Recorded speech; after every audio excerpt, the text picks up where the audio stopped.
अस्सलाम वालेकुम dear students.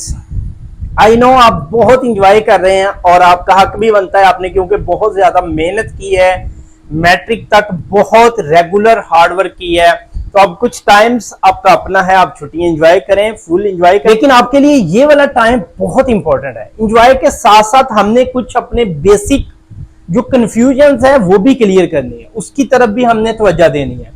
अब जैसे कि अभी जो टाइम है ना, this is not just a subject decision. ये मैट्रिक के बाद हमने सिर्फ सब्जेक्ट डिसीजन नहीं करनी होती, it's the first steps towards their career. ये पहला स्टेप होता है कि आपने अपने कैरियर की तरफ मूव करना होता है। तो अब मैट्रिक हमारी डन हो गई है, तो आफ्टर मैट्रिक हमें कौन से सब्जेक्ट सिलेक्ट करने चाहिए और किस फील्ड की तरफ मूव करना चाहिए और हम किस फील्ड के लिए एलिजिबल हैं, हम इस पे बात करते हैं। मीन अब आप मैट्रिक के बाद हमारे पास टू टाइप्स आती हैं, एक साइंस स्टूडेंट्स कंसीडर होते हैं और एक आर्ट्स स्टूडेंट कंसीडर होते हैं। पहले मैं आपकी बात क्लियर कर दूं कि साइंस स्टूडेंट्स और आर्ट्स स्टूडेंट में कोई फर्क नहीं होता।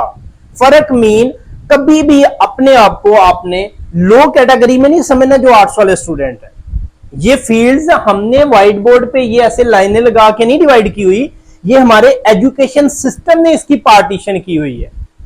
मीन्स दैट कुछ ऐसी फील्ड्स हैं कि जो आईकॉम करता है वो एफएससी से अलग होता है, जो एफएससी करता है वो आईकॉम से अलग होता है। मीन्स दैट कि ये अलग अलग फील्ड थी, इनके ट्रैक अलग अलग थे, इसलिए इनकी पार्टीशन की गई है।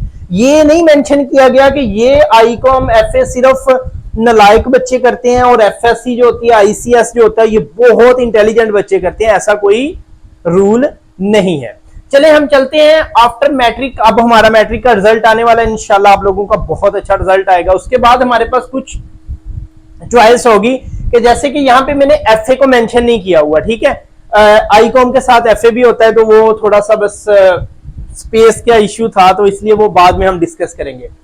अब हमारे रिजल्ट के बाद हमारे पास ऑप्शन ये पांचों रखे जाएंगे, ठीक है, एफए भी साथ होगा। तो अब जो साइंस वाले स्टूडेंट्स है ना, उनके लिए तो ये पांचों ऑप्शन क्या है, एलिजिबल है वो, इनके लिए वो जिसमें मर्जी एडमिशन ले सकते हैं। लेकिन जो आर्ट्स वाले स्टूडेंट होते हैं उनके पास एक ऑप्शन होता है आईकॉम का और एक ऑप्शन होता है एफए का या फिर एफए आईटी का, ठीक है।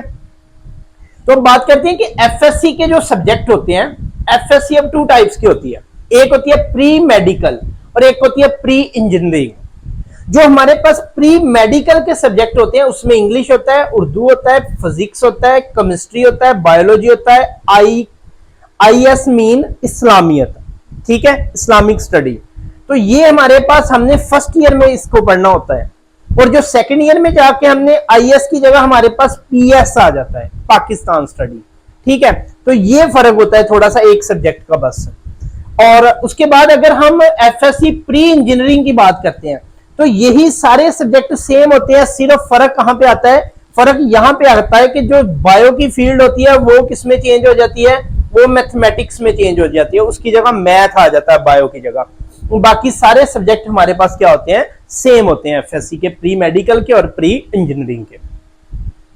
उसके बाद बात हम करते हैं आईसीएस। ये आईसीएस जो होता है ये कंप्यूटर की फील्ड है। अगर आप कंप्यूटर में बहुत इंटरेस्टेड है और पढ़ना भी आप साइंस के साथ ही चाहते हैं तो साइंस वाली फील्ड के लिए आपके पास ये आईसीएस है, ठीक है। इसके सब्जेक्ट क्या होते हैं, इसमें इंग्लिश होता है, उर्दू होता है, फर्स्ट ईयर में आईएस होता है, सेकंड ईयर में हमारे पास पीएस होता है। तीन सब्जेक्ट ये कंपलसरी होते हैं। फिर उसके बाद हमारे पास group A, group B and group C होते हैं। तीनों ग्रुप में से इन तीन सब्जेक्ट के साथ आप कोई सा भी ग्रुप क्या कर सकते हैं, सिलेक्ट कर सकते हैं। अब जो हमारे पास ग्रुप ए है उसमें आ जाता है मैथमेटिक्स आएगा, फिजिक्स आएगा और कंप्यूटर साइंस आएगा। और जो ग्रुप बी होता है उसमें मैथ भी होता है, कंप्यूटर साइंस भी होता है, लेकिन ये फिजिक्स की जगह हमारे पास स्टैटिक्स आ जाता है, फिर आप फिजिक्स की जगह स्टैट पढ़ेंगे। और जो ग्रुप सी होता है हमारे पास, उसमें क्या होता है, उसमें सिर्फ ए के साथ कंपैरिजन किया जाए तो मैथ चेंज हो जाती है। मीन उसमें इकोनॉमिक्स होता है, स्टैटिक्स होता है और कंप्यूटर साइंस होता है। आप इनमें से कोई भी group A, group B, group C compulsory subject के साथ ऐड कर सकते हैं, फिर आपके सब्जेक्ट यहां पे कंप्लीट हो जाएंगे और ये प्रोफेशनली कंप्यूटर की फील्ड कंसीडर की जाती है।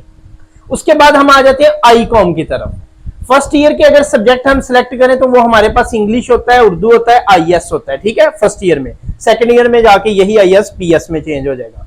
फिर उसके बाद होता है प्रिंसिपल ऑफ अकाउंटिंग, फिर प्रिंसिपल ऑफ इकोनॉमिक्स होता है, फिर 6 नंबर पे होता है प्रिंसिपल ऑफ कॉमर्स। फिर हमारे पास बिजनेस, या तो हम मैथमेटिक्स पढ़ते हैं या फिर बिजनेस स्टैटिक्स पढ़ते हैं। ये फर्स्ट ईयर के सब्जेक्ट है हमारे आईकॉम के, ठीक है। ये बैंकिंग की फील्ड को मोस्टली रिप्रेजेंट करती है, ठीक है। उसके बाद हमारे पास ये इंपोर्ट एक्सपोर्ट का भी यहाँ पे डिटेल के साथ हमने पढ़ना होता है। और उसके बाद अगर सेकंड ईयर में बात करें तो एक हमारे पास कमर्शियल जियोग्राफी होता है और एक हमारे पास बैंकिंग होता है, ठीक है। और साथ एक सब्जेक्ट आपके पास यहाँ पे ऐड हो जाता है पीएस, पाकिस्तान स्टडी, आईएस की जगह। बाकी यही सब्जेक्ट रहेंगे, ये 3 सब्जेक्ट यहाँ पे हमारे पास चेंज हो जाते हैं। तो ये था हमारे पास कुछ सब्जेक्ट की पार्टीशन। अब हम आ जाते हैं कि क्या हमें एफएससी ही करनी चाहिए, आईकॉम ही करना चाहिए या फिर एफए करना चाहिए। वो डिपेंड करता है आपके इंटरेस्ट के ऊपर। आपने अपनी फील्ड सिलेक्ट करते हुए सबसे ज्यादा जो बात सुननी है वो अपनी सुनी है, क्योंकि wrong choice no can lead to stress, wasted years and even depress later, और आपको डिप्रेस कर सकती है बाद में। तो सबसे पहला काम आपने क्या करना है, अपनी फील्ड सिलेक्ट करनी है अपनी चॉइस के ऊपर, ठीक है। Don't copy others, your journey is your. तो हमने किसी की तरफ देख के नहीं ये बात देख लेनी कि वो डॉक्टर बन रहा है तो मैं भी डॉक्टर बन जाऊं। मोस्टली पेरेंट्स भी ऐसे करते हैं कि अपने बच्चों को क्या करते हैं, किसी की तरफ देख के उस फील्ड में धकेल देते हैं। अब वो चाहते तो है बच्चा डॉक्टर बन जाए, लेकिन सम टाइम्स बाद पता चलता है कि बच्चा डॉक्टर नहीं बना, बच्चा मरीज बन गया। तो आपने किसी भी बच्चे को फोर्सफुली किसी फील्ड की तरफ नहीं धकेलना। आप उनके सामने ये सारे ऑप्शन रखें। अगर आप अपने बच्चों को बहुत हाई लेवल पे देखना चाहते हैं तो कोई इश्यू नहीं है, उस पे आप टारगेट सेट कर दें। मीन अगर एक बच्चा आईकॉम कर रहा है या फिर एफए कर रहा है या आईसीएस कर रहा है, उसका नंबरों का टारगेट आप सिलेक्ट कर दें। अब वही बच्चा आप एफएससी में उठा के रख देते हैं, मीन नॉर्मल बच्चा है तो वो अब यहाँ पे सिर्फ पासिंग मार्क्स लेता है, 500-600 नंबर लेता है। अगर वही बच्चा अगर आईकॉम करना चाहता था या एफए करना चाहता था, वो उसकी निस्बत यहाँ पे बेस्ट परफॉर्म कर जाएगा। ये कोई कम वैल्यू की फील्ड नहीं है, इनकी भी एक अपनी वैल्यू है। हमारे पास अगर एफए की बात की जाए तो सिंपल एफए करें, उसके बाद सीएसएस का ऑप्शन है आपके पास, आप लॉ कर सकते हैं, वकील बन सकते हैं, आपके पास बहुत सारे ढेरों ऑप्शन है।